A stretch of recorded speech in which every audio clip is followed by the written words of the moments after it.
Welcome back to Square Off. All eyes are on the statewide races at the top of the ticket. Senator, governor, we get that.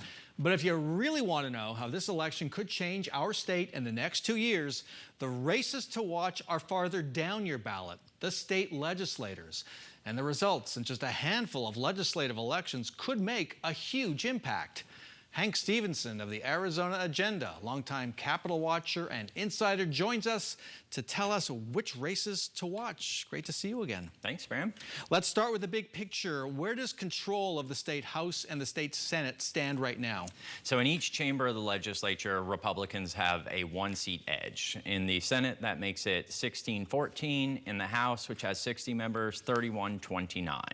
We've got all new districts this year, so everything is to some degree up for grabs. But really, there are 5 competitive districts on paper, 4 that we really consider competitive. And the chamber we're focusing on is more so the Senate than the House. Why is that? Well, it seems like there may be a path in the Senate for Democrats to tie the chamber. They would only have to pick up 3 out of 4 of those competitive seats, or win a long shot seat elsewhere.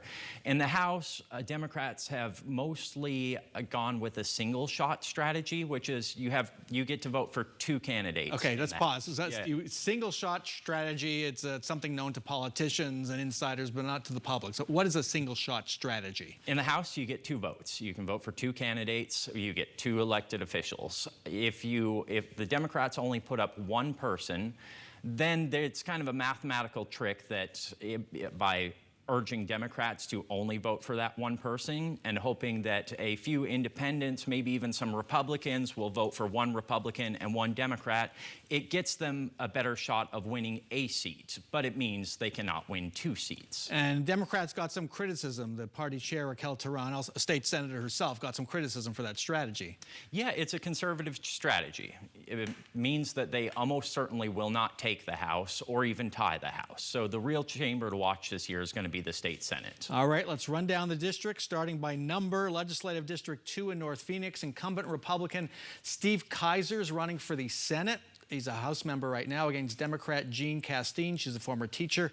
I've seen Castine ads on TV. This is also a redrawn district. Is this their Democrats' best shot? I don't know if it's their best shot, but it's a good shot. That's a slightly Republican district, but it's relatively moderate Republicans. The Democrats are running a strong campaign. Obviously, you're seeing TV ads. There's money backing the Democrats in this race.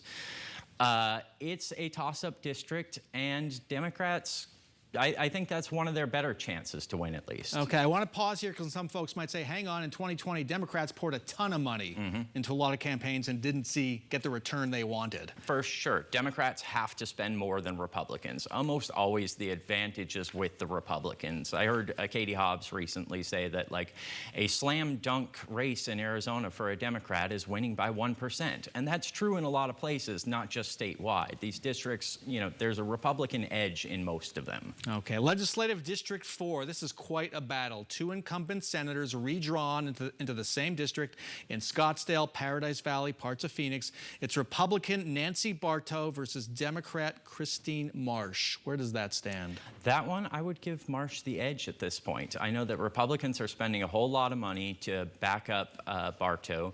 But Bartow has never run in a competitive general election. She came from a more Republican district where her races were always in the primary. She is Arizona's pro-life warrior at the legislature. And I think in this environment, that is a detriment to her running in a competitive general election. And that has part of the old LD 28, which was one of the most competitive districts, was the most competitive district. That's Doug Ducey's district right there. It is, yes it is. LD 9, Legislative District 9 in Mesa. This is an open seat. Retired Mesa cop Robert Scantlebury, he is a Trump-endorsed candidate, versus Democrat Eva Birch, a nurse. I've also seen her ads on TV. Rate it. This is an open seat because the incumbent senator, a Republican, moderate Republican, was knocked off in the primary by a farther right Republican. This district is Democrats' best shot. It's Republican on voter registration, but really, if you look at how it's performed in past cycles, it's mostly gone to Democratic candidates. The slate, the entire, not only in the Senate, but in the state House race over there, the Republicans are very, very far right, and the Democrats are running to the center, and I think that gives them a good in to win this district. I could see this even being a sweep for Democrats. A sweep?